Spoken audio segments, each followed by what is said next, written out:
And I did dance around when I was younger, Michelle. But the one thing that I think I have over you that you probably didn't get is that I love to dance so much, I even danced on little tables. And in the living room, we had a coffee table that I used to get up and dance on there. And my mom said to me one day, don't go on there, the leg is loose. And she walked into the kitchen with her friend to talk. And when she walked away, I got up there, started dancing on it. That's the last thing I remember. The leg must have went. I went down. Next thing I know, my dad is standing over me, and he's taping my arm to a clipboard while waiting for the ambulance because here I had broken my arm. Yeah, you do have one on me there. Yeah. But it didn't make me stop. I'll have to tell you that. It didn't make me stop. I was involved in a lot of different things when I was younger, dancing and baton and tap and ballet and everything, but modern dance, and I loved it all. And unfortunately, my body didn't cooperate with me later on in life, and so you have to kind of give those things up. But, you know, thank God that we do have music that we can listen to at any time. Whether it be on the radio, on the internet, in your car, on an iPod, you know, you always have some way to listen to music. And whether I'm happy, whether I'm sad, whether I'm mad, it doesn't matter. There's always some kind of music that I can listen to that makes me feel better. Sure. And then, of course, there's always the silence, which has its own musical qualities as well. That's true. Well, when you live in a household full of people, you really don't get silence here. Amen. I know that. I know all about that. So Sabina, I have a fun question. I was going to say, why don't you share yours? My which? I was going to ask a question. Okay. I can share and then ask a quick question. I don't know. I've always loved music. I like such a wide variety of music. I can't pinpoint one, and it just makes me happy, and it can make me sad. But you know, for general purposes, it definitely pumps me up, and I love so much different types of music. I like learning more about like new music and hearing new music. And I would, like I said, I would love to learn to play the piano again. I do have a keyboard. I have the means. I just don't have the time right now. But I did enjoy, that was the one thing I did enjoy doing because I didn't do a whole lot of extracurricular, you know, activities in school or anything. But music has definitely been a joy for me.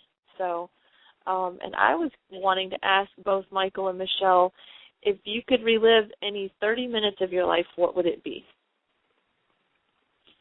Wow. That is. I think you've actually got. You might have. That's a fantastic question. I think the best way. I'll jump down and let Michelle cultivate that answer. I'll take the bullet. I believe that 30 minutes of any life is actually a long time, and because things in this world happen incredibly quickly, and I don't know.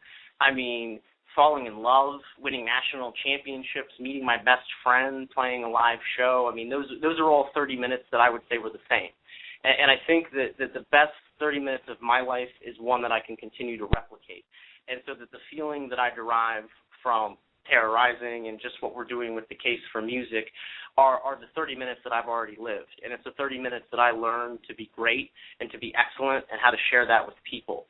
So I'd say that these moments are all a collection of the 30 best minutes of my life that I just hit replay and rewind, and I never hit fast forward, and I never hit pause, and I just keep replaying all of those different moments over and over again with the ability to have different characters come in, different people to interact with, so it's always fresh and it's always different. But the approach to be great and to share that greatness with everybody else has been a replicated 30 minutes that I've done since the day that I was born, and I hope to continue till the day I die. Yes, I would have to echo what Michael says. To say that I've had 30 best minutes, that's really hard to say. I mean, I really feel very, very blessed, and I think that that's a pretty consistent thing throughout my life, actually, that I do feel very grateful for every moment, and there are so many of them. I mean, the first time I saw my child, or the first time that I felt them wiggle in my stomach. Well, those were brilliant moments. Or just watching their successes, living my own successes. I really can't pin it down to 30 minutes, but I would, maybe I could pin it down to 30 years, But yes, it's just, there are so many great memories, and I just feel like I'm so confident that, tomorrow is going to hold the same. Yeah, I think that's it. I think that I've seen a sunset for 30 minutes the same way that we interviewed Ben Folds. That it's just beautiful. That it's just beautiful moments that once you just put yourself in those moments, that time itself can stop, and it can just become what you want that moment to be. And not to get too far out there, but it's really, I think, in the end, and what I'm hearing from Michelle, and I know what I'm saying, is just completely appreciating these gifts and knowing that every day is simply our opportunity, that every day is an empty 30 minutes that we get to fill, and how we fill it and what we choose to fill it with, and in the time frame that we wish to fill it are our choices and the collaborative efforts that we build together. So it really is something that we wake up every morning with an idea that these are going to be the best minutes and seconds of our lives. Wow, that's fantastic. I think those are great answers, yeah. Yes, those are. We do have a couple callers that I'd like to bring on, so you can talk to somebody else other than me.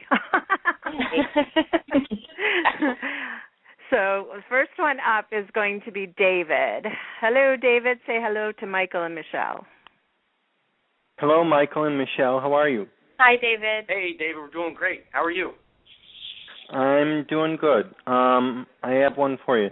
When I was growing up, my mother used to be an organist in our church, and one song that she used to sing by herself was "Oh Holy Night" for Christmas Eve, and that has sort of brought me home. And it's one song that I'll always remember and stick with me.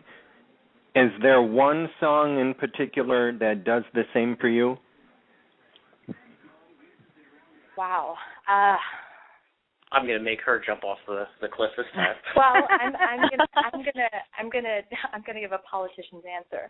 So I don't know that there's one song for myself, but I will say what I've witnessed in music therapy sessions, there is a song that tends to tap into, especially people with Alzheimer's, that when "You Are My Sunshine" plays. Oh, I love that song. Yes, absolutely. And I'd say that probably that is a very special song. I've sang that to all of my children over and over and over again and modified it in several different ways to fit their names and such. But when that comes on, when the music therapist begins to sing that, and I was in a group setting, and there were several people who they seemed to be sleeping, they were unresponsive, and when the music therapist began to sing that song, it tapped something into them, and they woke up, and they began to sing along, and they were animated again. And again, that has to do with the way that music interacts with the brain.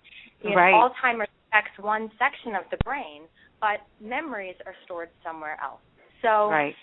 When that memory is activated, these people are able to wake up in a sense and begin to interact with the world. And there are moments of clarity that allow these people who have Alzheimer's and even advanced stages of Alzheimer's to interact again with their children, to recognize them.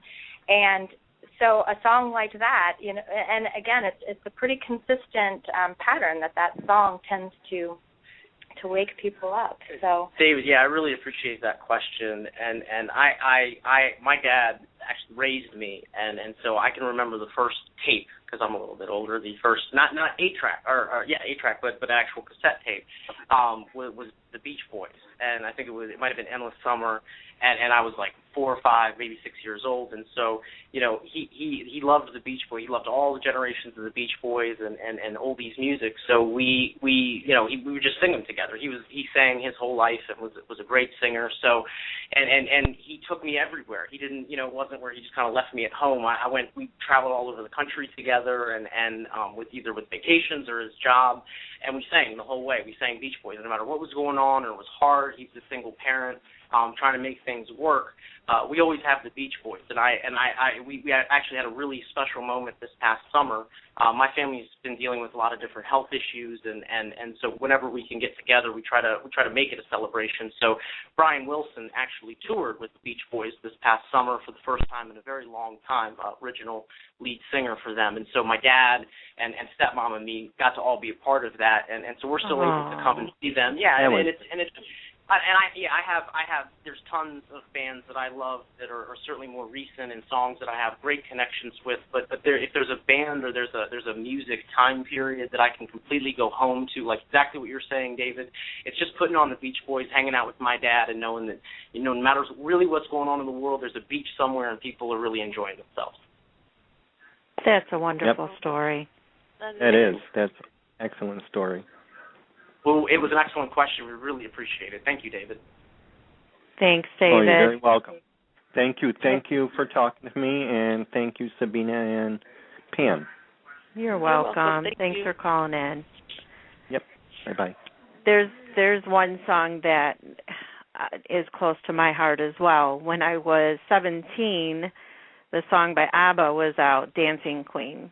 And my mother told me, my mother told me that every time she heard that song, it reminded her of me because I love to dance. And so now that she's not with me anymore, and it's been 21 years, anytime I hear that song, I cry. But it's not all sadness. It's some where I'm remembering the times that I've spent with her, and that she did kind of leave that to me, so that when I think of that one song, I think of her.